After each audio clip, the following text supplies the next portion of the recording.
here we go. It's the T.N.F, and it's the two staples of the T.N.F, myself and, of course, the judge, Marc Cairney. Marc, the most avid European Champions League fan in the Celtic fan base, and myself, who fails to make PMP because he nodded off after the game like a wee sleeping pup. And apologies to Terry, who I think had a few cans lined up in his in his man cave, just waiting politely on me. And I was having 40 winks on the couch. I woke up a wee bit startled, kind of near the middle of the night, wondering what the hell was going on. Anyway, Judge, how the devil are you? I'm doing very, very well, mate. Thanks for asking. Quite impressed with the performance last night. I mean, that's just about as top opposition we've seen the last few years at Celtic Park. You know what I mean? Real Madrid were at the beginning of their season. We got them last year, one in their stride. But that team last night, our campaign Agreed. individuals, mate, they were good. But we matched them, I felt, mate. So I'm in a good mood about that. No, me too. Me too. I mean, this is the thing. The debate we'll end up having inevitably tonight will be around getting the point from that is just so Celtic that if that had been match day one, for example, wow, this group's just, you know what I mean? This group we've just realised we're very much a part of. Because it's match day 3 and you're almost needing a win, I think, last night to actually be in the competitive realms of the group. I know many may disagree. Long way to go. Good. I like that attitude. But I think last night we probably needed the win. And that's the frustrating bit, because when you forget about the standings of the group table and you actually look at that performance and that point that we took, that's a very credible score. We're going to discuss that and a lot more tonight on the T.N.F, as always. Before we do that, all that good stuff, give us a wee like, give us a share. As always, slag the hair. If you want to subscribe to the channel, there's a wee subscribe button below the video. Do it now. Join us all. If you want to hit the wee bell, once you have subscribed, you'll never miss a bus. You will never be standing at a bus stop in the rain. You will be catching the bus on time. Well, probably 2 minutes after the time it's advertised at the very least, but you know what I mean. Close to that. If you want to become a Bhoys Bus member, like so many of you have, it does help keep the wheels on the road, because we are doing this absolutely on top of full-time jobs. This is not some sort of thing where we just, are dedicated to it because it's a big business, the Bhoys Bus. No, far from it. It's something we all do in our spare time. So to help us with our subscription fees and Mark's appearance money, let's be real, judges don't come cheap, then your Bhoys Bus membership fees make a big difference. The likes of Jim Dolan, Balls to the Walls, Gary Brown, Jim C, Alex, who's happy you're on the bus tonight, Mark, nice one, Stephen Murdoch, Pam, and loads more.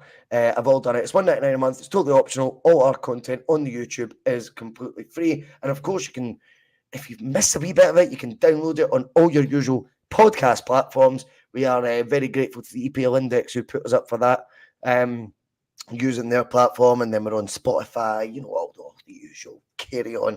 Piesports.com, bus 1888. Tasty pastry treat, as Phil calls it. 12.5% off. Bus 1888 is the code. Gonna get some soon and eat them on air. It's been a while since I've done some marketing for them. But speaking of marketing, see, before we start, right, Mark, I know you're a connoisseur of buttered toast, right? I get it. But you are also a culinary wizard. That's what I'm told, anyway, ladies and gentlemen. That's what I'm told. My mind's been blown, right? Fucking blown in the last couple of days. Right? I got tipped off that Iceland, right? Don't shop there often. No disrespect to Iceland. Just not my thing. I like to cook myself. But they've got a TGI Fridays range. And it's fucking good. It's very much the same as going. I'm like, no way. Well, I had the ribs tonight. In fact, right, okay, fine. I spent about 30 quid on TGI Friday stuff, right? So there's hundreds of it in the freezer now, right? But I had the ribs tonight. Nah, man. Like, what have I just eaten? Falls off the bone, the salt, everything about it, mate. It's a game changer, an absolute game changer. I think we're all snobs when it comes to the shops, mate. Sometimes we don't want to go here, there, but you find the gems in these shops. You know what I mean? Like, what is it? I used to like these wee battered chicken chunks for some shop. I can't remember what one it was, but they were dynamite. You go to 20 of them for like £4, and it was somewhere like that, like I don't know, Tesco or something. Farm foods or something. Aye, it's magic. Aye, I mean, But listen, the salt and chili chicken Mhm. pie, seemingly dynamite. A guy in my work, From he's where? for Pie Sports. .com, they've done a salt and chili chicken curry pie, and I told him they were out, and he sampled he got a box the other day, and he said, "Well, Mark, they're dynamite." But see the TGI ones, I've not tried them yet, but somebody has said to me that they do arrange, and Mate, I recommend you. I recommend. I know Pie Sports will love you in that, but I recommend you just put 30 quid aside for the weekend, Mark. Right, just 30 quid, and go. This is my TGI budget. I'll be honest, right? I had the tatty skins, right? The loaded tatty skins last night as well, and they've got like this cheese sauce in the middle of them, man. That are just a shambles. Honest to God, how good it is. Like I'm like, my life is changing in front of my eyes. Anyway, we'll talk about the football. That's what happens, mate. You know what I mean? You start looking at the price of gas and you see a sunny day and you start putting a washing on before you go to work. That's when you know you're fucked, mate. You know what I mean? You know what I mean? I look at the weather and I go, good, I can get a dart load in. That's me. That's my life, mate. You know what I mean? Well, Alana's. Look at this. There's corners to what Alex says. Greg's and Harry Ramsden's as well. Fucking hell. My eyes are open. Iceland, here I come. We'll be sponsored by Iceland by the end of the year. Don't you worry. And by the end of the year, we'll have hit 1 million views. I am determined to do that. Right, Mark. Here we go. We're going to take everyone's points. Remember, get them in the live chat and do it now, because obviously the T.N.F is based on the fact, absolutely based on the fact that we hand over the keys to you guys, and it's your points that we're going to discuss. But we like to set it off in a tone, and that's not to dictate the opinion of who's watching and who's listening, but it's just to get the ball rolling with terms of topic conversations. Mark, there's only one place to start. It's probably with the chat will end in an hour's time, but it is last night at Celtic Park. And it's a game where I really was downbeat on Monday with Jonathan. And you know, very much more than as well as anyone in the channel, it's not like me to be defeatist. I didn't give us a much of a prayer, let's be real. I didn't give us much of a prayer. And what's actually transpired is even more faith. And I'm sorry to say it, Lupe, who I know usually watches Down Under and Inkies, he was saying, you know, every show's just talking about Brendan a lot. Well, he's the manager. And I don't think Brendan gets spoken about as much as Ange was. Oof. I think that performance last night was absolutely outstanding management from Brendan. And I think the change that he's getting criticism for in the end when he's changed to the back three is actually to thwart a danger, and because he couldn't make a like for like in the final third mark of equal measure, do you know what I mean, to what Kyogo had done, the shift he'd put in. He couldn't do that. Therefore, what he's got to do is tighten up at the back based on the changes that Atletico implemented at half-time. I think we are those few subs away under this manager, not the last manager. I think we're a few subs away under this manager from being able to go this 1 point that we've got so far to be in 4, maybe 5, something like that. Do you know what I mean? I think we could have been in a position, realistically, based on the first 3 games, unbeaten so far.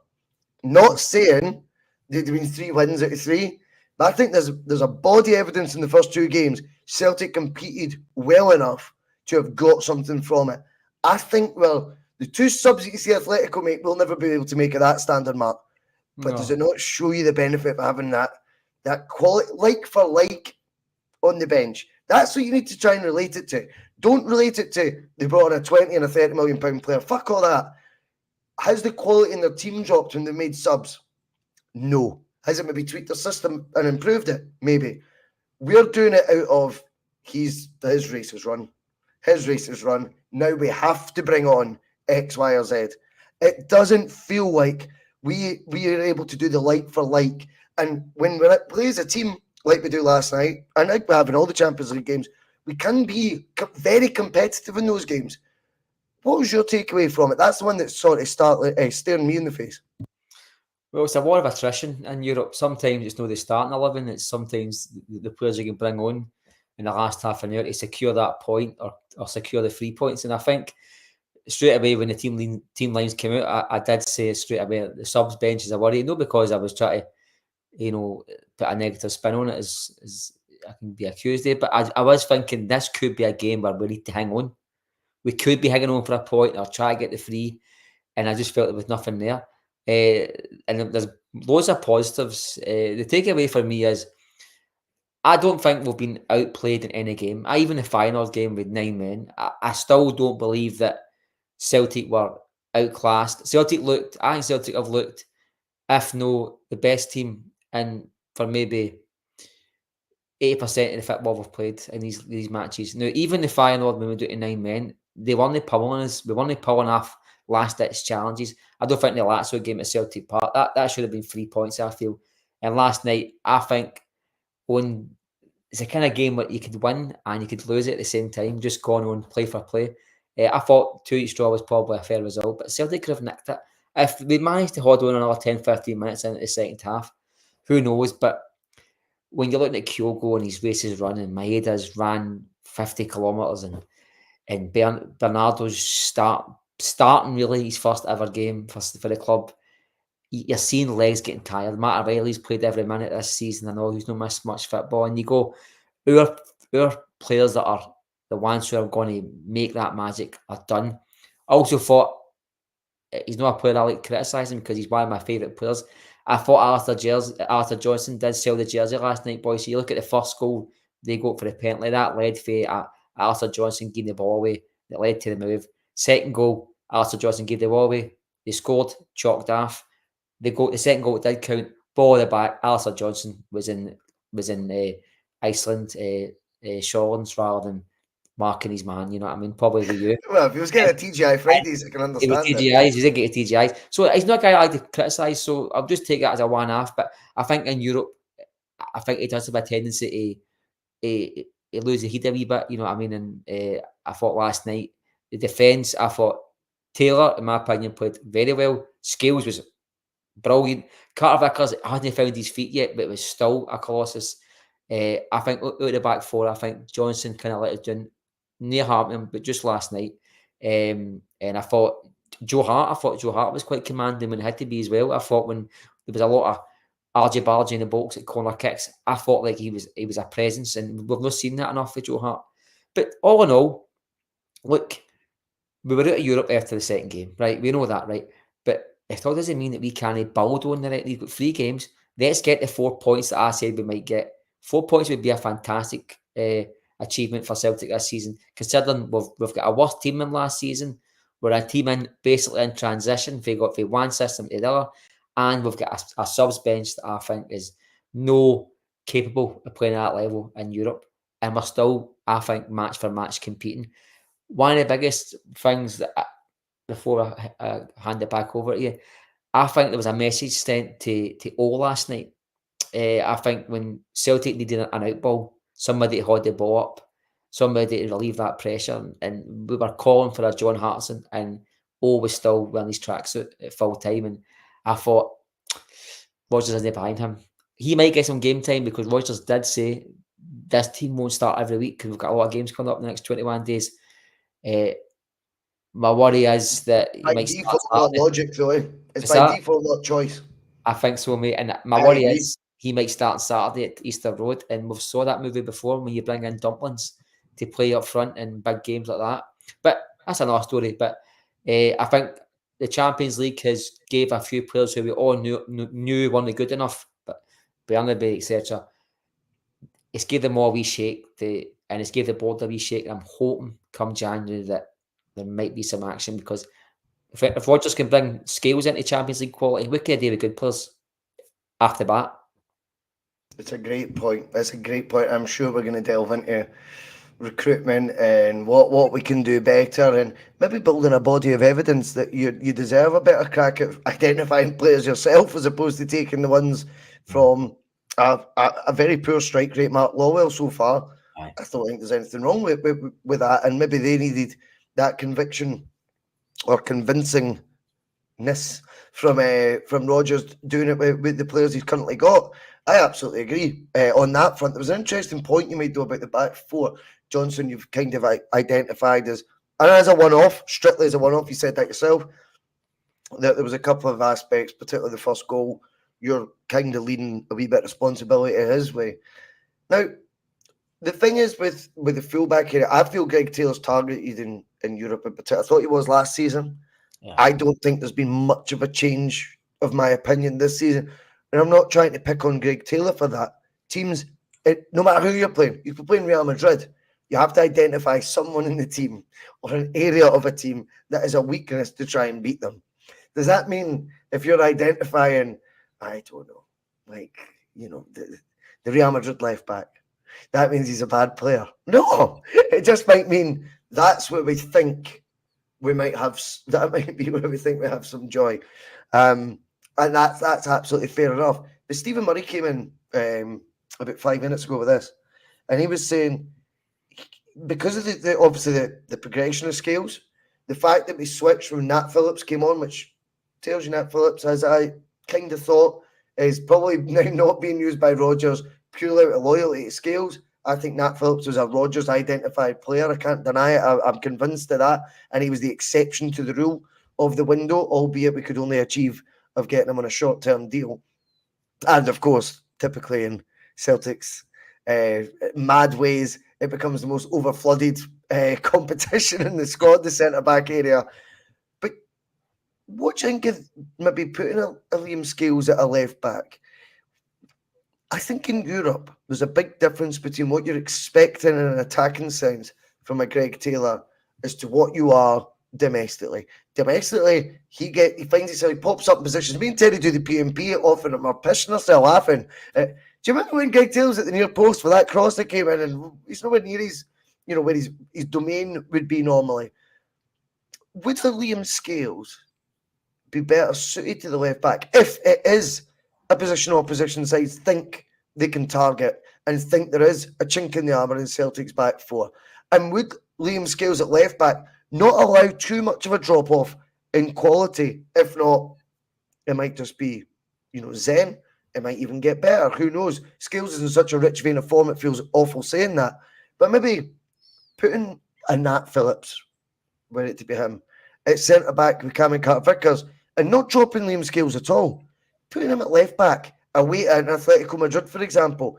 How confident do you think you would feel and fans would feel about that now, based on how composed and how well he's performed in all games this season, both domestic and Europe? He's been an absolute revelation.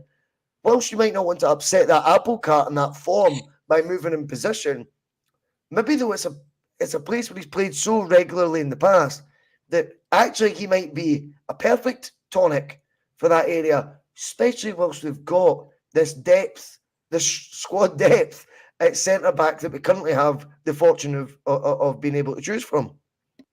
Well, I think last night, Liam Scales won 6 out of 8 aerial challenges. So he's got that height over Taylor. Can help his height, you know what I mean? And so Scales would give you that height in the fullback area, and then you'll probably be less chance of that ball going over the head and losing the ball down at the corner flag, getting away corner kicks, etc. But one thing about Scales is I've noticed his last few games he's going forward pretty well. He's doing that. I call it the Chris Ayer run. He just parts the midfield and just goes through. Goes through it. But Phillips, there's not many players that pass the ball worse than that guy. Boys, they see last night, he must have made about 7 passes. See if one of them didn't hit somebody in the stand. I don't know. I must have missed it. His passing's awful, and he might be a great defender, but I don't think you can be affording to give the ball away as much in Europe. And the guy's obviously got abilities. As you say, they played like 20 odd games for Liverpool in the season they won the league. So, but maybe that's not his game. Maybe he's an old-fashioned defender. I don't know, boys. But I just feel like Scales can do it all. I feel like Scales is good. Let's say it wasn't Phillips then. Maybe let's short him up to cut in just very quickly. Let's forget it's Nat Phillips. Okay, aye. Let's say there's that pool of players to choose from now that we all feel it's a strong area of Celtic squad. I'm not saying it's the strongest Celtic squad of all time, but there is options there. Another with Scales at left back. How would you feel if you had your pick to partner Cameron Carter-Vickers? I maybe should have questioned it better. No, I do still pick Scales, but the Rockies there, I mean, he costs £5 million for a reason. There's a player there. He's just no other chance because of his injury. But I'm not getting against Scales playing at left back. But I know he was it left centre back or left back for Aberdeen last season. Yeah, he's played both. He's played both And for Shamrock Rovers as well. I think I could be wrong here, but I'm pretty sure he had a stinker at Darvel, and then he gets sent after the following week. I heard this on the radio last night against Hibs to get beat 6-0, and then the manager get the sack. And I don't think he probably plays his best in that position, Boise. I know he scored a cracking goal against Rangers playing left back. But listen, Greg Taylor is definitely been targeted by the fans. I think there's always a player or two that they get targeted because, especially a winning Celtic team, because you have too many players playing so well that you notice the ones that aren't performing.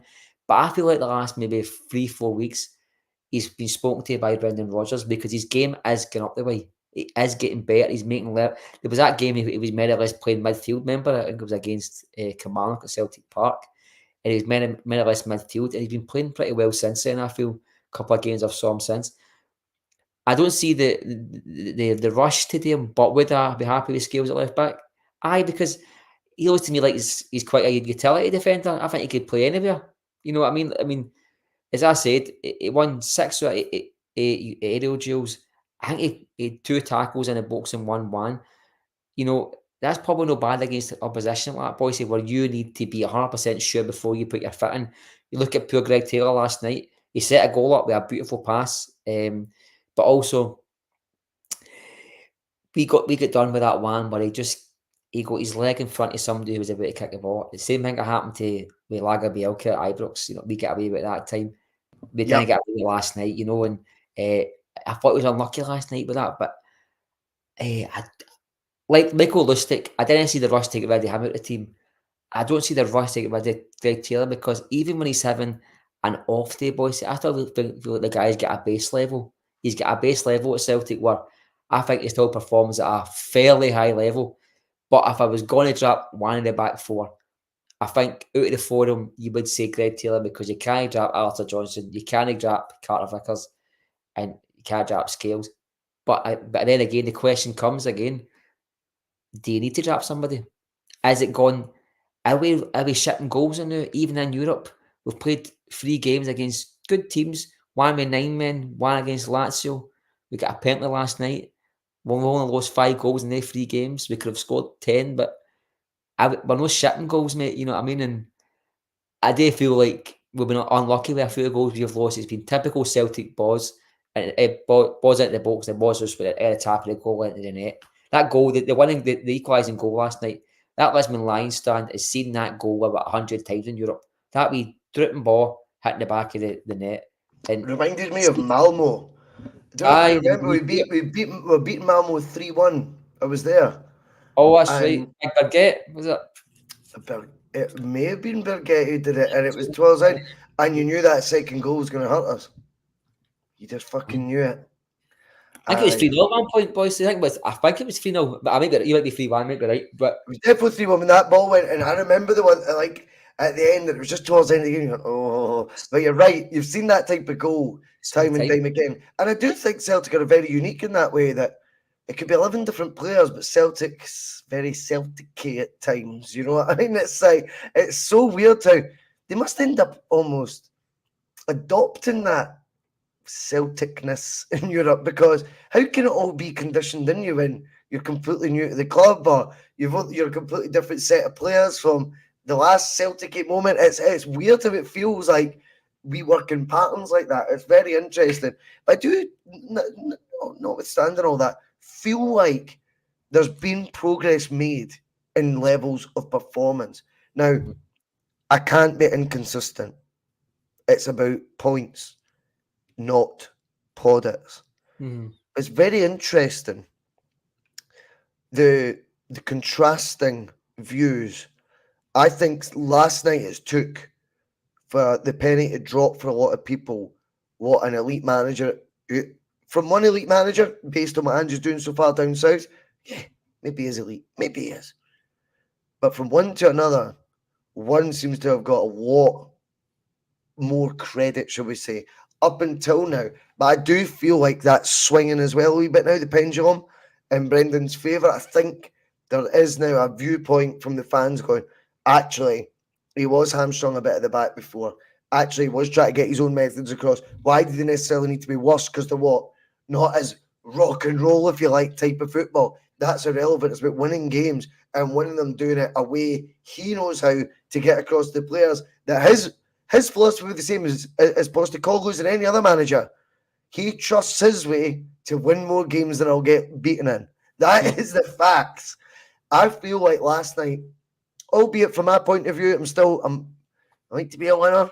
Do you know what I mean? Like I want to win, and I do still feel like last night the pennies dropped for a lot of the final few skeptics that are out there that this guy is undeniably taking us the team, and it's more about the team now. Don't let don't want to upset you too much, Loopy. Wink, wink. But I do think the team right now looks like it's clicking as well. The team looks to be one that's now going, aha, we get the message. We're now beginning to feed off it.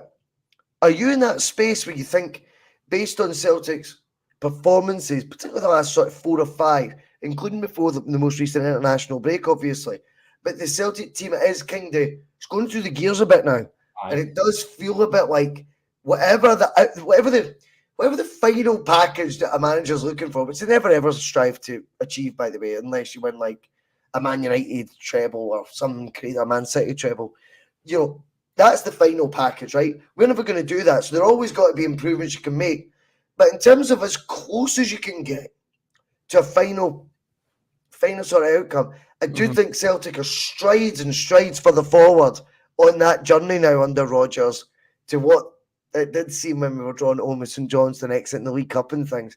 I do feel confident in the last 3 games of this Champions League group, to keep it Europe related right now, that we will have some sort of say in outcomes in the group. It might not influence, sadly, ours, but I think we'll give teams fights still to go. And I don't think it'll be based on, oh, well, the style of football was just so pleasing on the eye. I think it'll be, no, there'll be at least 1 or 2 out of the 3 where whoever it is that maybe does take 3 points off us knew for the more than just a half of the game that they were right in a competitive tie and actually were worried they were going to be the ones not taking any points from it.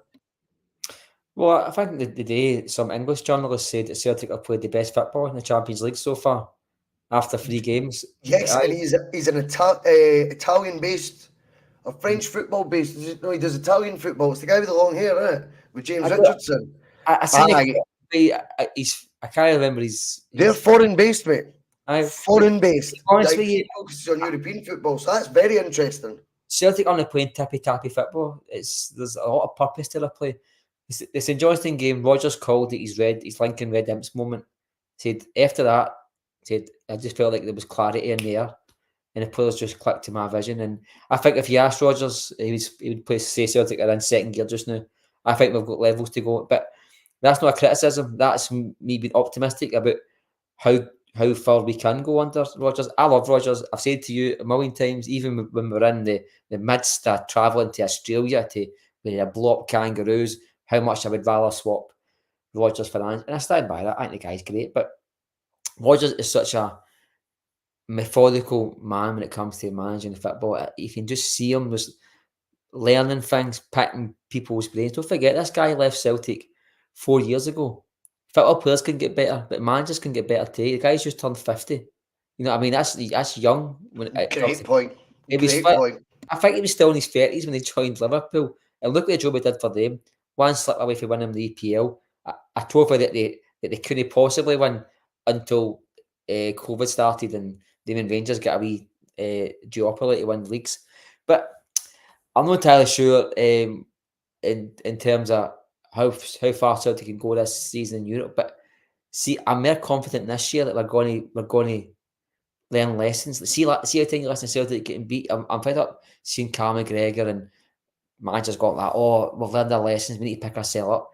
I don't feel like it's a soundbite anymore. I feel like there's lessons learned when we make mistakes now. It's like we're seeing what's happening. Where we've got the ability to fix it is one totally different issue. But I feel like we're fixing mistakes. And I mean, I feel see last night at half time, Simeone went late at half time. He took 2 players off, brought in 2 players, and there was a sea change, right?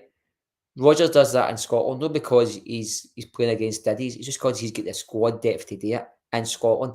See if Rodgers had the ability with the squad depth, see after 50 minutes, or even if it went to 2 each, he'd have made changes, shaking things up a bit, put an extra man up top, it stopped that bit of space they were getting in midfield, because they were taking over midfield, but they were popping the ball like nobody's business, boys. So we can't compete with that level of concentration, because we're not used to it. Players tire mentally and physically at that level of football. And Maeda, he must have run 10 marathons last night. I've never saw that guy tired until last night. That's the first time I saw the guy tired with that opportunity in the right-hand side. Kyogo was in the box, and he just made this pathetic pass, and it was just because of how tired the guy was. It was done. And I thought to myself, when guys like that are getting tired, they're done mentally as well as physically.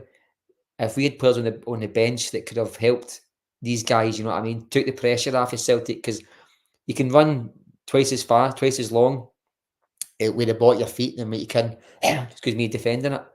And for the fourth time, wee bubble in the throat there. We've had that a few I don't know, times. maybe I think I've just no, that was you. We're drinking It's a like a wee sparkling. bubble. It changes the voice a wee bit. Sparkling water will do that. No, that's flat, mate. I don't drink sparkling water. I'm as posh as you. Um, no, and it's the same old thing with Celtic plaudits and prizes. Do you know what? We don't seek out plaudits after anybody else, right? I don't need validation there to you about how good Celtic are. But you've got total neutrals. Probably people in England don't want to play Scottish teams, but they're saying, look, the best football I've seen after game 4 months into the season, when teams are gelled together, has came for Celtic, and that just shows you that this is a team that's marching. And do you know what? We might not win the 4 points that I was hoping we're going to get, and we might finish bottom of the group. But you know, it's a learning curve for this Celtic team, because see, last year I feel like we get 2 points, but I don't think we learned it. Because see, if we had 4 more games in that group last year, we probably still wouldn't have picked up a win, boys. We were making the same mistakes. I agree so Janovic much. going 50 yards out of position, Taylor getting left exposed, and there was no like, okay, how can we still play this system with my methods, but try and just calm it a wee bit? We didn't see that last season. Last night, Rodgers got criticised for making a sub. Ridiculous. The guy brought on, he tried to stretch the defence, make Celtic look wider, give them less space because they were winning midfield. It was obvious what it was trying to do. The Sun newspaper, I'd like to mention them, they brought up 10 tweets after nobody's name on it, talking about how Rodgers had made an arse of it last night. I mean, what do one Celtic fan on my Twitter complaining about Rodgers' tactical? In fact, the only things I saw about Rodgers was how he was one of the best men on at the stadium last night. He was as good as anybody on the park. Him and Matt O'Reilly were 2 top performers. I think he won football matches on the pitch and in the dugout. And Brendan Talk to me Rodgers, about Matt O'Reilly, Mark. I want to pick your brain I on it think he's because I that's think my we've had good debates on it, haven't we? aye, I was very much a fanboy of Matt O'Reilly last season as well. yeah. I did put my flag in the mast on him. I get plenty wrong, by the way, hence why I don't bring them up. But when it comes to Yeah. Matt O'Reilly, I was very much that's a player, and Aye. for whatever reason, he's not of a demeanour to let off little grenades. But he did at the beginning of the season, and they were aimed at the former manager. He did not last season. For whatever reason, that relationship had broken down. I don't think there's any two ways about it. Maybe not to the levels that we associate with, well, to be topical, Beckham and Ferguson's had, right? Because Great. of Moy's, boysy. Do you think it was because of Moy? Do you think he said to Ange, I'm better than Moy? I think there was He was drafted favouritism. for that, for I the think fact there was favouritism. Of course there yeah. was. I think Matt O'Reilly looks at it the same way that we were at the time and going, you're getting your boy fit for the World Cup at the expense of a bona fide young footballer here who can play. And that is the reality. Of course, I think that's what he's alluding to. You're absolutely spot on. I didn't want to do that because they go, you're going back to your old shite. But I think that's absolutely true. I think it's absolutely true. What's your thoughts on not just O'Reilly's form right now, but how good a player he is? I mean, there was a bit of a naughty tweet, Judge, that Fabrizio Romano put out today Now, the worry I've got is who's telling him to put out that tweet? Because this guy does everything for shekels. You know that because remember our very own Regan invited him on. Regan does his own podcast, You're Only As Good As Your Game podcast, where he very sporadically interviews people in the football world, apart from when he interviewed me. But other than that, he's interviewed folk in the football like Hugh Keevans, things like this. And he'd boldly asked Fabrizio to come on. I think he quoted him thousands for half an hour. I think it was £1.5 for 15 minutes. Because I was going to give him 50 quid. So it's like because I'm a student, mate. Do you know what I mean? Like, what the fuck are you talking about? Like, that's the kind of money he's getting for. I mean, Sky. So what does he get for tweets? Well, this is it. Because why has he put out a tweet? Basically, and my worry is it ain't coming from O'Reilly's side. Yeah. My worry is that's whoever the go-to guy is at Celtic going, flag it now. Celtic want transfer fee record from Matt O'Reilly. He signed a new deal 2 months ago. I don't think it's that side. His agent just got paid. Remember, we always talk about new contract. His agent just got his pay. Matt O'Reilly's now like, he's got other guys to focus on getting his new deal. He's just been paid for him. You don't then 2 months later, I mean, I know they're greedy, but he doesn't put himself. Matt O'Reilly's not the focus of his. I honestly look at that and I can't help but be suspicious. I think there's definitely something like I still think he might go in the summertime, which the folk at Celtic, right? Which I sometimes when I see folk signing new contracts, yes, I look at it through one eye like that. Okay, it's time for the season, but because it's a 5-year deal, trust me, it's going to be a year and a half, which is fine. That's football, and that's how we evolve. But as a team. But you know, when I seen that tweet, and I think what I will say is, I'll go back to me no rating him a lot this season, but I think there was nothing he was stating that wasn't obvious, boys. I think he's performing at Champions League level. I think Celtic knocked back money, £10 million, laughed it off, gave him a new contract. I think he was stating the obvious. It probably would take Celtic to get more than 25. What if Celtic and Leeds did agree a fee? Well, seemingly it was O'Reilly that's knocked them back, wasn't it? But on the O'Reilly thing, O'Reilly knocked them back. It was O'Reilly who knocked Leeds back. From just checking. Yep, from our non-source. No, apparently that is the truth. Like O'Reilly turned down Leeds. Well, it's normally somebody that would tell like me and you truth if he was talking to us. So, but it's somebody who just wears funny jumpers and just claims he's got sources. My problem. This is how I broke O'Reilly up. I thought when he first came to the club, he had that 3-month spell between. He came to summertime where he was dynamite. His second season as such, it was broken up with him covering for Callum McGregor, and then spells on and off the bench. So I think his second season last year was a fantastic individual season for him. I think he's probably a 6 out of 10 last season. And then this season, his first 3 matches, and he did get goals under his belt and a few assists. I wasn't impressed with him, you know what I mean? But one thing I'll never do is just pretend that I still think he's not impressive. I want the guys to prove me wrong. But for the last maybe... Fucking right, mate. Of course it did. But for the last wee while, he's been playing outstanding. But do you know something, boys?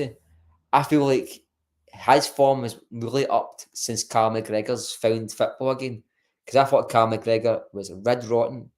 He's still performing below himself this season. But Carl McGregor has been getting a bit better this season for what he started this season. And O'Reilly's benefiting from that as well, you know what I mean?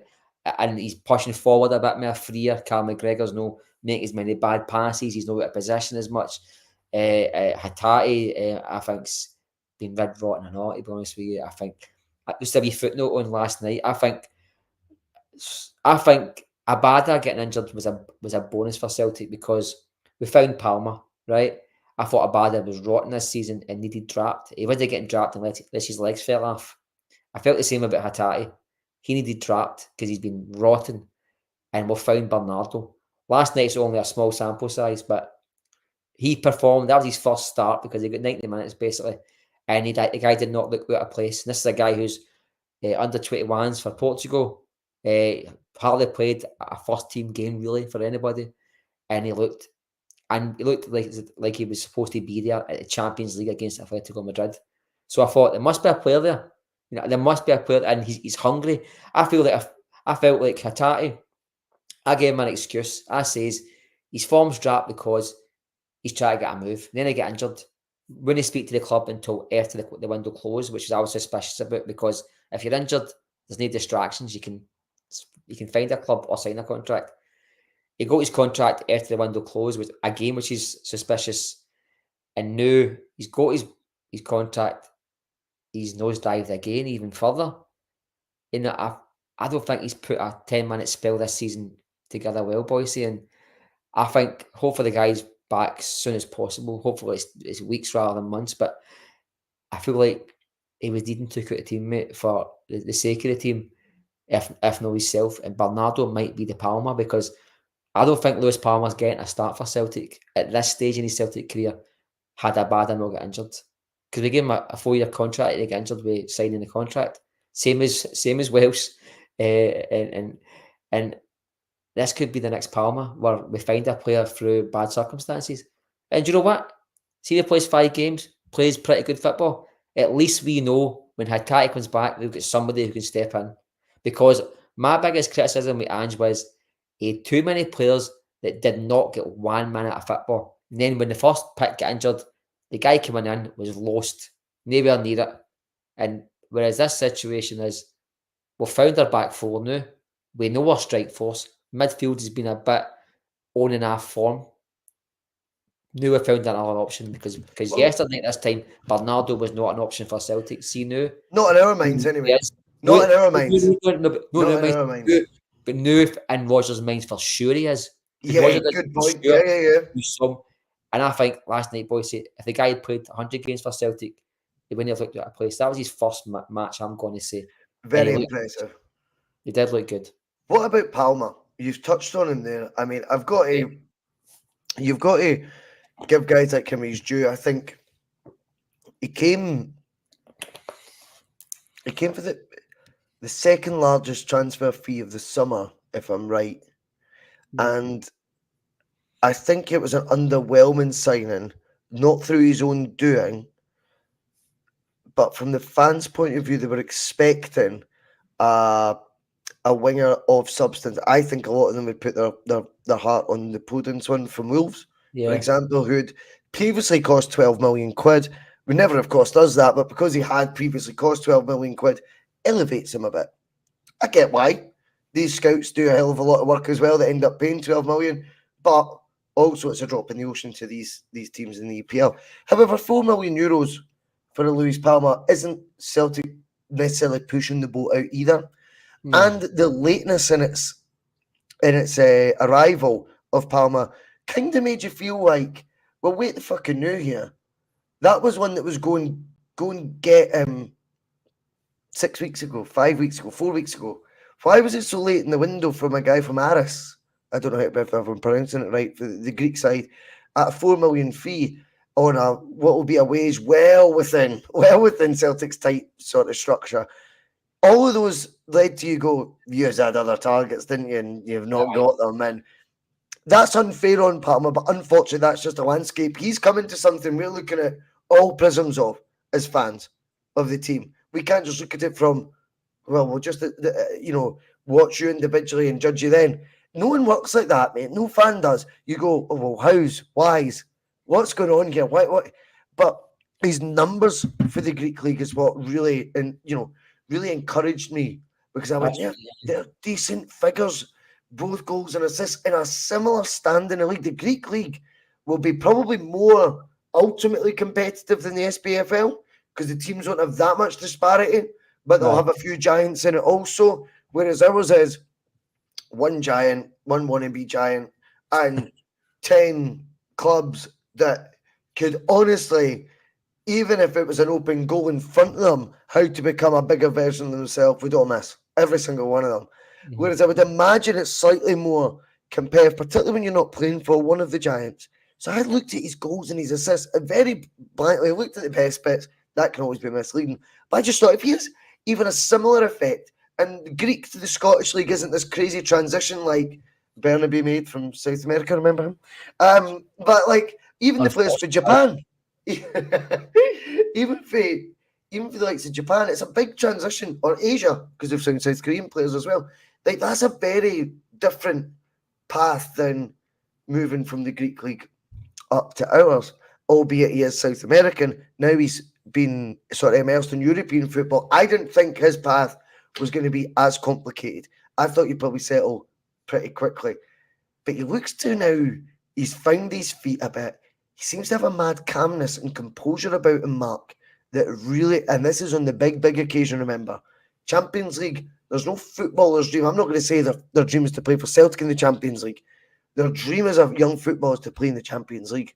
So see, when you're doing it for the first ever couple of times, I expect, not in a bad way, but unless you are 24 million euros, not 4 million euros, I would expect a bit of nerves, a bit of, or a lack of composure from them a bit. Well, no, not this boy. He didn't know he was offside the other week. He's doing that against Lazio. Look at that for a finish. And then you look at last night. See the first touch where he takes it inside? He's done it as if the game's in slow motion, mate. He's done it with such... You would think nothing's riding on it. Genki's... It's just such a clarity of thought.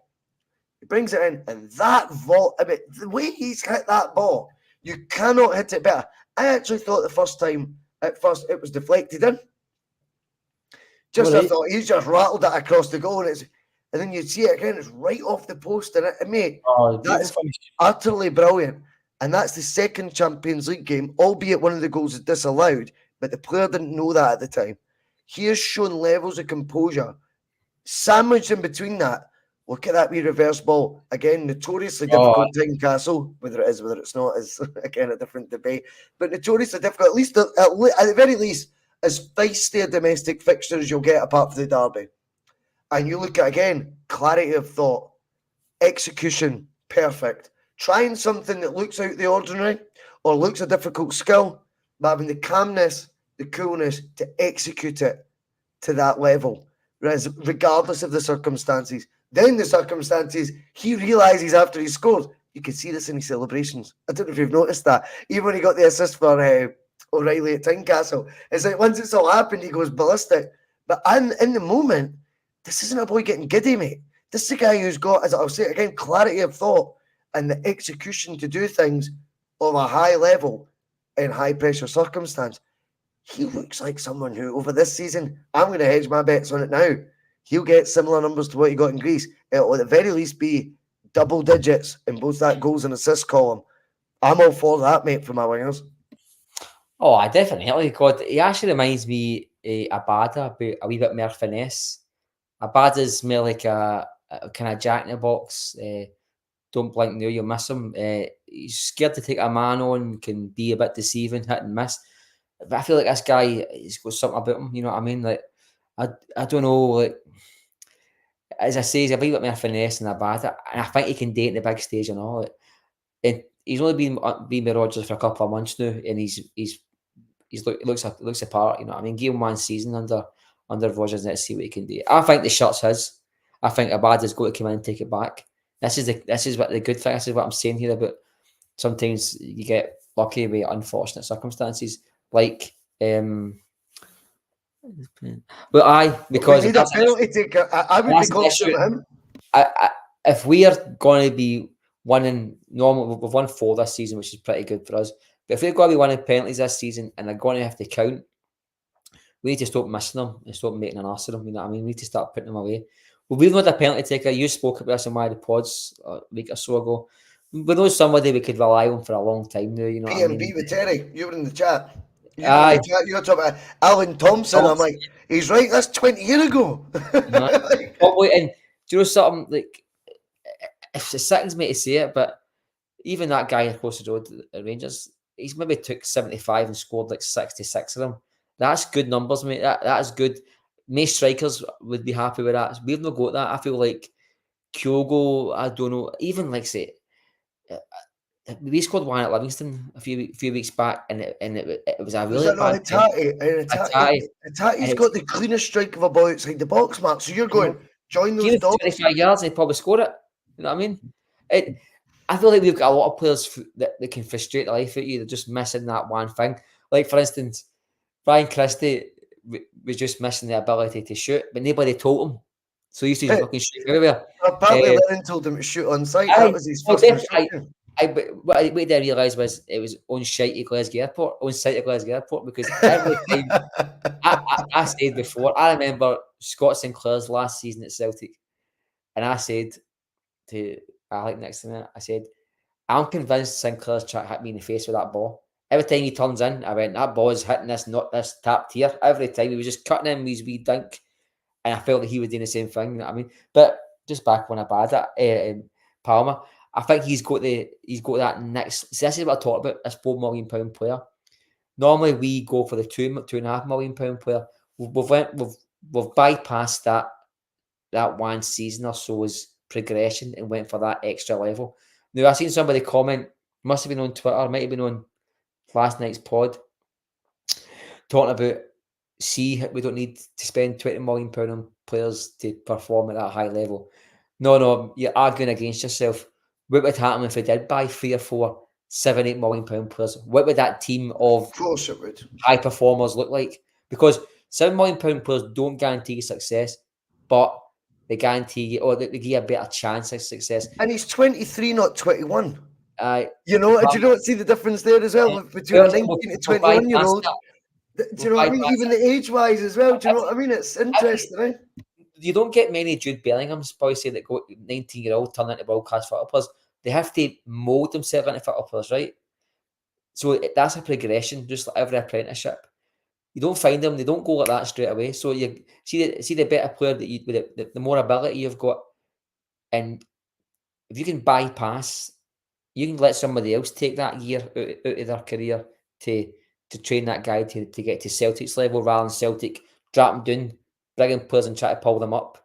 It's like we always seem to do. It's a mute point because it'll not happen. But when we start buying players who are already at our level and then pull them up the way, we will become that better team rather than putting our hand into the bucket, see what's there and pulling out a few gems every now and again.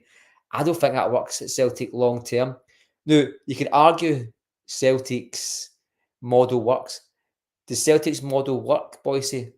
Or does Celtic go lucky in a sense that at the last two managers have been outstanding? Well, by that I mean, so I meant Ange and Rodgers. Rodgers got zero related to play with, turned that into a machine. You think about it, Scott Sinclair at a couple of £1 million, he had Dembele at 50, 500 grand, whatever it is. Rodgers didn't get much either. Ange didn't get too much considering what he brought in to the club. We've actually outperformed in the dugout as well as we have on the park, but that's more to do with the dugout rather than it has been on the park. We've no said we're short a world class striker. Let's go and buy Kyogo, who's probably not world class, but he's as close as we're going to get. We've just saw somebody in a market and we've took advantage of it, and we've flung the dart with our eyes closed and hit the bullseye. You know what I mean? I don't know if I froze there or you froze. I do know what you mean. No, so did you freeze No, it? I froze. It was at my end. Oh, that's all It right, was mate. me, mate. It was me. I was just, it wasn't me just standing, like, sitting back posing, you know, Oh, like. that's Wi-Fi after wanting away and leaving them. That's it, mate. No. It's I moved on to 3 mobile broadband, mate. I've got the router right beside the laptop, just to try and avoid those things. But there's always going to be the odds. What is it the wee fella used to say? The odds wee gremlin here, there, ladies and gentlemen. Shut up, mate. You get paid to make sure these things don't happen. Anyway, we'll talk about Kyogo quickly as well. Kyogo for me is in the vein of form I was always hoping. For me, you're watching a player come of age at Celtic. We just spoke there about the age of Palmer being like bypassing that 19 to 21-year-old thing. Well, you're fucking right. Imagine signing a 27-year-old or 26, 27 when he came in. He's now 28. He's committed his future to Celtic, his peak years. Watch him go now. Look at the Champions League floodgates have opened. I suspected this would happen, and no one will like me saying it. I think it helps scoring against the Huns. I think that's massively helped. Those games where he got his first one to dictate an outcome, and that was a late equaliser at Ibrox. He'd barely been in the game, but he had the calmness, the composure, roof of the net, and then it was And now, when's the next time we play them? When's the next time we play them? And we're scoring them all. He scored near enough them all, if not them all. I think he got 5 or 6 goals last season. This guy now, that has set him up for the Champions League. And I think you see a competitive nature in Kyogo. See, in between all the... I'm just so happy to be here. Just so happy. Is he fuck, mate? He's there to compete. Mm-hmm. He's there to compete. He's a winner. He's got it in him. He's got the spike in him. I can see that I like in someone when you go, he's got a wee bit about him here. Didn't he let the smile fool you? People can be like that. I always remember Solskjaer at Man United. What was he called? The baby-faced assassin. Because he would literally look like he's, oh, sorry, mate. Boom. Goal. Do you know what I mean? It just ruthless streak you needed to adopt to the Champions League, and he'd have been fucked off more than anyone. This is where you make players. It's when they get pissed off about situations they felt they should have done. They harden themselves. I thought Henrik was the king of that. He was the king of kings. But Henrik was the best. He was so hard on himself. You could tell he was bitter if he hadn't done something. So if he got another chance, by God, did he make sure he delivered. That is just how he was built. I think you're seeing a guy coming of age, going, I've not had the chance in the big stages it were up till later in my career. I don't mean that dismissively of playing for Japan and things. Please don't think it's like that. All players, I go back to it, dream of playing Champions League. No, why? They dream of playing in front of 60,000 passionate fans every week. Might not be Celtic fans, but they dream of playing in environments like that. So see, when it comes at that age, they've got different perspective. They're not going in this, oh, then what? Then what? Kyogo's going, now I'm here. He's arrived. He's landed, Mark. Champions League so far for him, 2 goals in 3. I'm the least surprised. I just thought this was inevitable. Based on last season, I said if he gets goals against them, it'll just give him that confidence on what is as equally big or not quite as big, whatever you want to call it, but it's in the same vicinity. That derby is what a Champions League night is at Celtic, right? I'm going to take it either way on people's opinion on that. I can't be bothered arguing. No. But what it does is give you experience of that feeling and experience of doing it when it matters. We're now seeing this guy come of age. I think he's committed. Well, he's obviously signed the contract. I think we might have, in terms of the spell we have him for, very, very Larsson-esque similarities. Hopefully can go on and achieve similar greatness in front of goal, albeit I'll always be biased and say Henrik's a far better player just because he's Henrik Larsson, for fuck's sake. Right? And he is a better player. But notwithstanding that, what Henrik had throughout his time and what we need to be careful of forgetting is Larsson, as much as it was a one-off, had Vidukers, Suttons, Hartsons. Do you know what I mean? All around him, all chipping in when he may not have been able to. If his jaw breaks, Sutton and Hartson aren't bad to come in. If he's, when his leg broke, we felt the wrath because it was the one season we didn't have. I think Viduka he'd chucked it after about 3 months after Larsson's leg broke, if you remember. He basically had done the Inverness Cali thing, and he basically was interested. But when we look at our options, if Kyogo were to get injured, if Kyogo were to get tired and need to be taken off, the drop down is undeniable. Mark, Balls to the Walls brought it up earlier. Never got a sniff last night. What's your thoughts? Pato, it's shocking Celtic base have one striker. I don't want to be negative because I've just been pretty gushing there of the guy who's got the number 9, albeit his number 8 jersey. But we have to be real here. The drop off from Kyogo ain't a Viduka. It ain't a Sutton. It ain't a Hartson. It's too much responsibility. Larsson, for all the responsibility he took and he thrived upon, he was not a one-man band. Kyogo, for me right now, as a striker, a goal-scoring forward for Celtic, is a one-man band. What's your thoughts on that? Oh, no, totally, because, the drop-off, as you mentioned, it's like going for Jennifer Aniston to Daniela Westbrook. Let's be honest here. You talk about a guy who's, I think... Didn't he talk about my bud like that? Well, no, I'm not going to say about her. She's. I wouldn't share it anywhere. Talk about a guy here who I rolled up 20. I 50 for her, man. She'd use one of the Henry Hoovers. No, he's not a guy here who, when he's at the top of his game, boys, he's just far too much for Scottish teams to play against. And even in Europe, even in the Europa League a couple of years ago, he was getting goals, good goals away from home as well. You know what I mean? And I don't think you get to that level consistently unless you're playing with good players when about you. And he's got that, now. I think it is shameful we've not got a backup. But do you know what? I don't think we've got the ability to buy somebody to better him.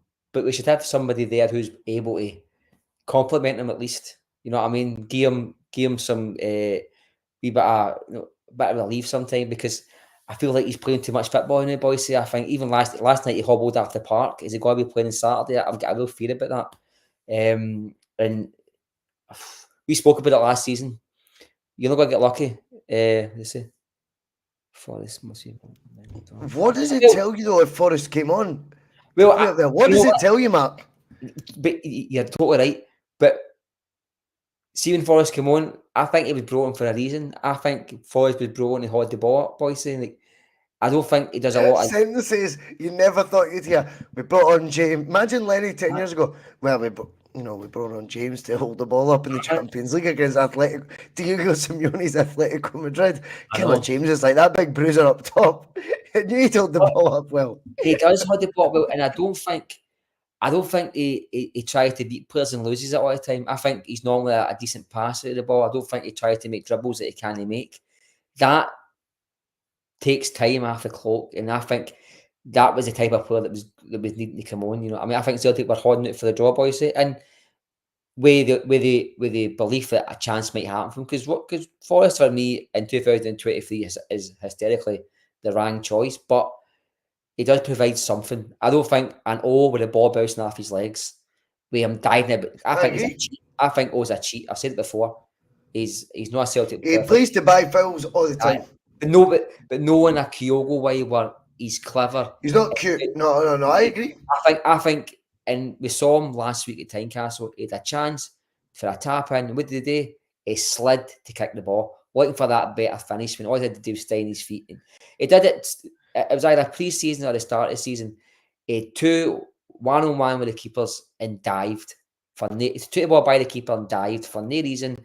It was a friendly match. There was no reason for him to dive. The keeper was beat. You were going to score. He would rather win a penalty. And I thought, you're just an out-and-out cheat, mate. You're not a Celtic player, in my opinion. I think he's quite a modern footballer. I think he's always watched too much telly. I think he's modern in the sense where he's shite. You know what I mean? I think if he rocks up at Aberdeen, he's an Aberdeen striker. And by the way, I know a very good one at that. If he played every week for Aberdeen, he'd get 8 goals a season, boys. I don't think he's very good. I really don't. I think the South Korean boys that have come in have all been absolute shite, to be honest with you. I think you just send them back to do more. Not even national. I do community service. Okay. Not even national service. Send them back. Does Brendan not bringing on O in the circumstances of last night? I said that during the game. You said a clear message at the beginning of the show. Definitely. So, definitely. Does now, though, Brendan start doing, again, I'll compare with Ange. I know people don't like it. I don't give a fuck. He's the most recent Celtic manager before Brendan. It's so fair to compare. It's so fair to compare them. It's ridiculous. Ange in his first window did something Brendan, I think, should have. Not after the event, but during it. And during the window, Postecoglou said, maybe I've not been getting my message clear enough across. Ange got what he wanted out of that window by the end. And that was the 3 deadline day signings of real quality. Jota, Giakoumakis, CCV. CCV, I think, is a bit of an anomaly. Easy for me to say. Because I think that was due to Spurs going, do you want him, by the way? Not Celtic pushing. But the other 2, I think, very much, Ange just pushed, go get me. Now, I'm telling you, I need them. And he did it publicly. And it was in spite of the board. And in spite of the fact there was loads of doubters on him. And he went, fuck it, I don't even care. I've still got the balls to do that. I just worry that Brendan missed a trick. And he just didn't quite have is it a bit early to do this now? Do you know, because he cares. And he's wanted to go right this time. But never do it in spite of yourself, Brendan. So if you think you can influence the football, if you can influence a footballing outcome for Celtic, you'll win that battle. You'll win that war if you like. You might lose the battle at the time and go, Uzi and Kiers coming and doing that. See if you think it's going to be better for the footballing operation. Fucking do it. That's the Brendan I wanted, and that's why I'm worried about Rodgers. Like, that is where that all came from. It all came from. That was a massive part of it, Mark. And I thought that he got his full fat towards the end, and we're seeing the full fat Rodgers now because I think he's been a bit. I think he's to me he's a bit too media trained for me, but I love listening to him. But he has got a bit more meat his conversations now because he's a bit more diggy with the press. I know I've noticed. We see before he was very professional and media savvy, and he still is to a certain extent. But I feel like he's got a bit of grit between his teeth. He's no scared to say, "Oh, hang on a minute here." We got to remember these. Yep. Don't be disrespectful. Quote after the 5-1 game about Lee Griffiths, who I think he probably had similar doubts of. Aye, and of course it did. And we're seeing more and more of that now. You know, we're seeing more and more. But has he missed the trick though, Mark? Has he missed the trick in the summer? Yeah. Because see if it is January, we think that position will be addressed. And I think before I even ask you, I think I know your answer to that he will go out and get a striker in January. But that will be to cement the league, and it will be to try and win a Scottish Cup. Unfortunately, and I hope I'm wrong, it won't be to influence anything in Europe, right? No. And the six, and regardless, say we do get third place, I would love that, by the way. So please don't think I'm saying it's completely over. I'm not. But say we do get third place here, it still doesn't influence the 6 Champions League games that preceded that. They were there to be influenced by having an alternative first team striker, not a backup one, not one that's. And I'm going to say backup. James Forrest is ahead of your backup striker, right? Whether you vote like that or not, I don't care. It's the reality. Rodgers will make decisions ruthlessly and quickly, and that's just the way it is. Best managers do. Postecoglou did the same, right? That's the 2 guys that in the last 12 months have been in charge of Celtic. Both of them made decisions. Both of them will get some in our eyes wrong and tell the people, right, that's okay too. But the one I think Rodgers didn't put his foot down on enough was get me another striker that can firstly compete with Kyogo. Just because we've given him a new deal doesn't make him invincible. I want him pushed. And secondly, if Kyogo starts, I want to know there when I take him off, I've got as close to like for like. Celtic don't have anything that even comes close to like for like up front, not even remotely close to up front for Glasgow Celtic. We almost at this point, based on what we've seen last night, don't have a first team second striker. Can you hear that? There's a helicopter. Sorry. I fake it a wee bit. But it's not like Liam's main street in Canada, so don't worry. Oh, I know, God. No, we don't. And see, the worrying thing is, I think we would even accept somebody who was in a happy medium there a wee bit, you know what I mean? What does he say? He's just quoting me, mate. Just quoting me with that ruthlessly. No, I don't think O is up to it in any stretch. And the fact that we've brought in somebody, I think there has been. I think one of the journalists for Sky Sports quoted that Celtic were wanting a striker. We've just not got. So that tells me Rodgers has said, "Get me a striker," and we've not got one. But he's not forced the hand as much as he should have. I agree. I think it might be fixed January, Boise, because don't fuck this guy about. He will run out of patience and he will out the board. You know what I mean? I think the board's on a shaky peg as it is. Sometimes it takes more than bad football decisions for the board to get under pressure, but we'll not go there. I just feel like the board's got to date this January, and I think strikers one of the key positions. I still think the fullback area is something we might look at, but a striker's got to be one in Boise because we spent a lot of time last season going game to game, hoping that Kyogo was all right, Boise, and by some fucking luck up there, he was all right. And the key games for Celtic, he managed to be fit. We're still not even finished the first quarter of the season yet.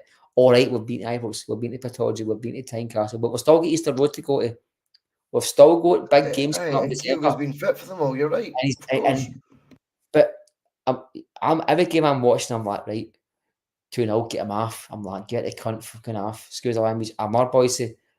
Not because I want him to be rested for him.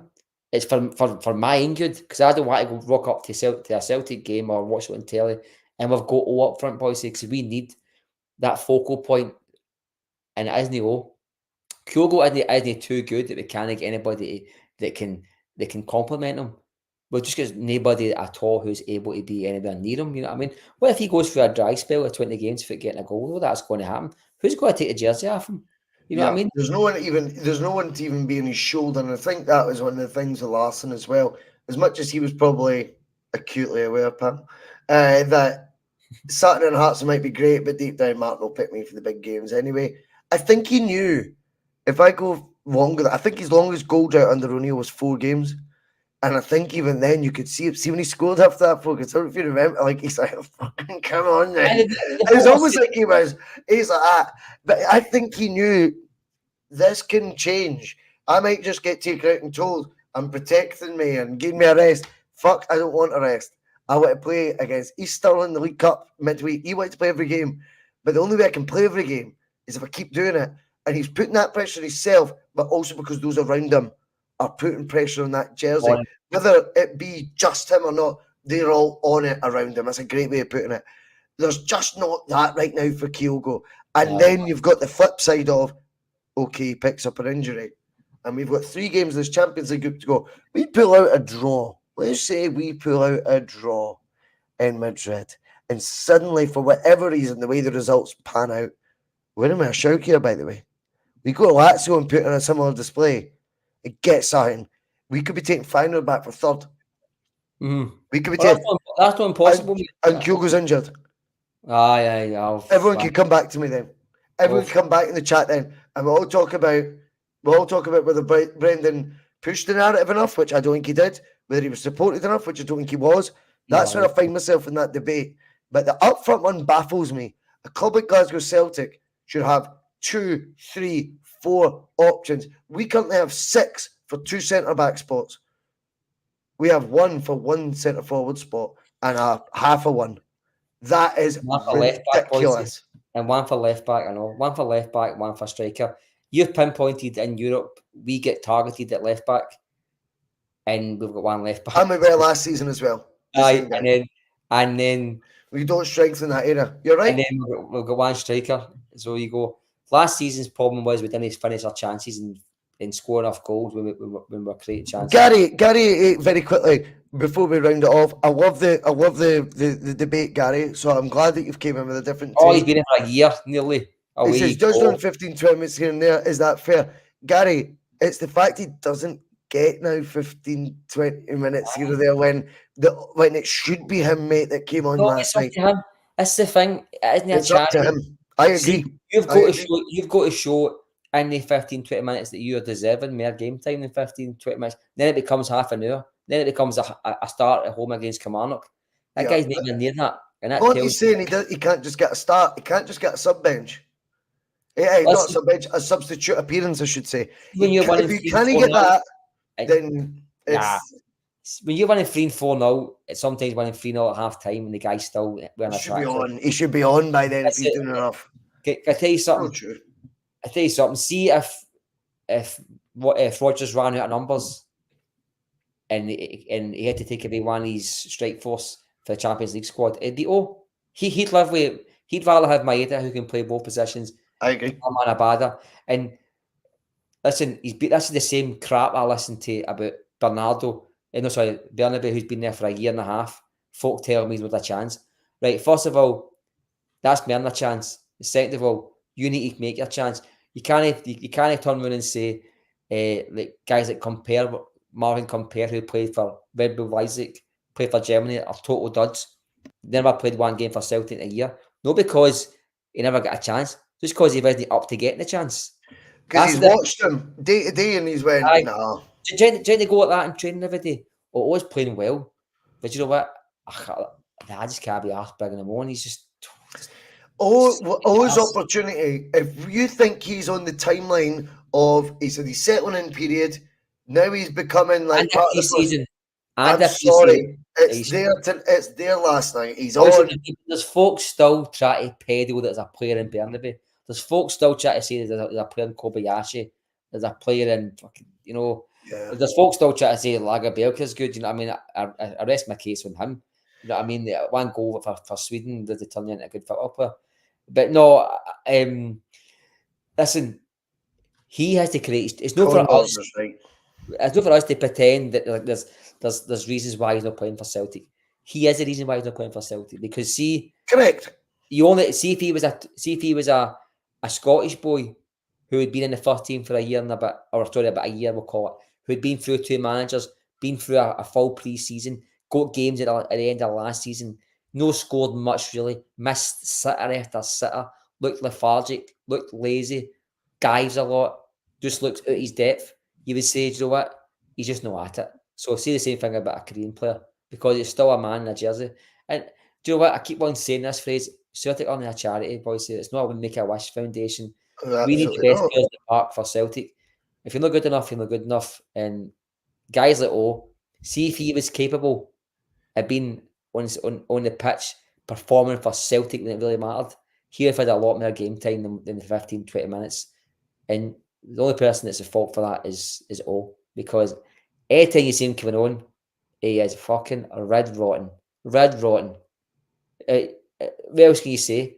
When players come on, they make an impact. They're the ones that tend to get long careers for Celtic because they made the impact. You can't get it both ways. You got to perform when you get time. You don't say, "Oh, he's been shite for that time he got, so this give him more time." No, you got to perform well with the time you get. Totally agree with that, mate. Uh, Totally agree with that. Anyway, on an optimistic note, before we leave, Celtic are obviously on the board in the Champions League. We've watched Brendan put in a very, very good display with the squad that he's assembled, at the first team that he's trying to do with it at this moment in time. Yes, we're going to give critique on the bus. Yes, we're going to judge players that maybe aren't playing, and we're going to wonder the reasons why, and we're going to speculate. Absolutely. What we're always going to do is back the team. But as always, we're going to recommend to every single one of you, each and every one of you, keep buying that board. Good night.